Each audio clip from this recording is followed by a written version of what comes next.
اچھا جی، ہم شروع کرتے ہیں۔ ہمارا آج کا جو لیکچر ہے وہ اس بارے میں ہوگا کہ اردو کو تعلیم کے ذریعے کے طور پر استعمال کیسے کیا جائے۔ نیز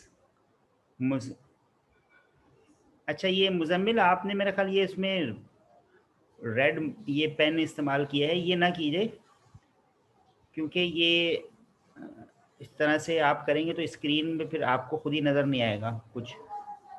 میں اس کو سر بھی یہ غلطی سے ہو گیا، سوری سر۔ ہاں، میں اس کو بھی ڈسیبل کر دیتا ہوں۔ پین کا نشان آ رہا تھا ہاں تو چلیں، ہو گیا۔ اس کے مصنف ہیں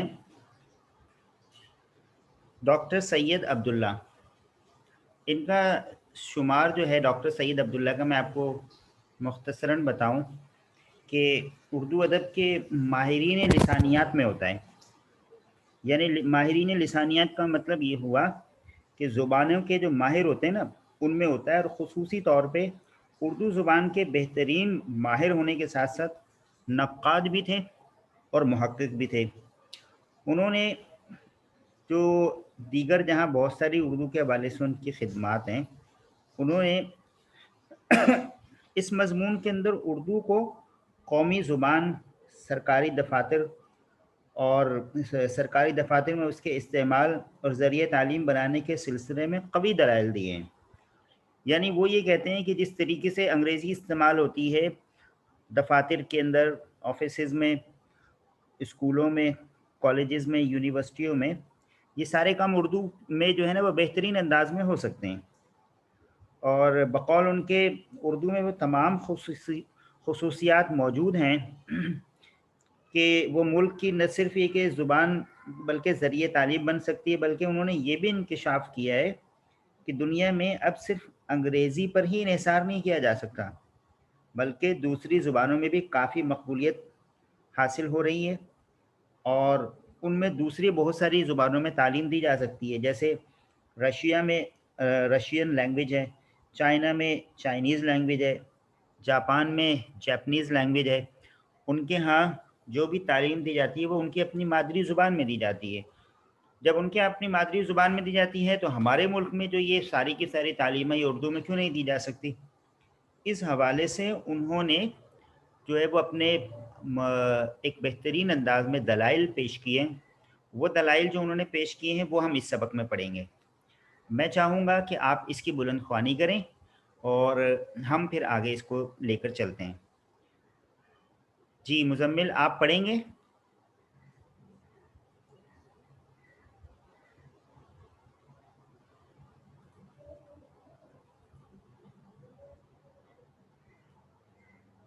جی آپ مجھے سن سکتے ہیں Muzammil? Hello?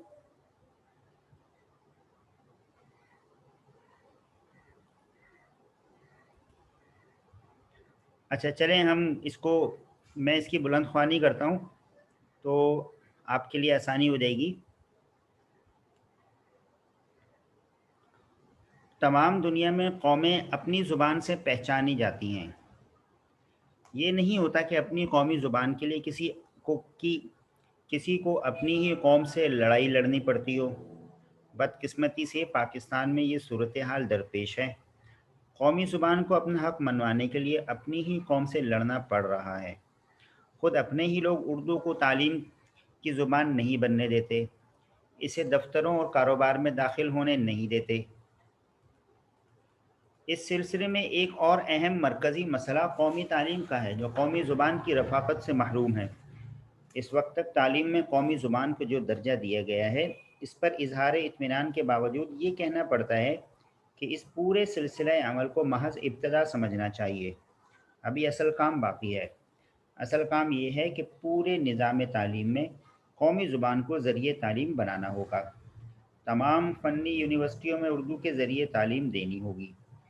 Public service commission صوبائی اور مرکز میں قومی زبان کو پورا مضمون ذریعہ امتحان اور انٹرویو کا ذریعہ اظہار و گفتگو بنانا ہوگا۔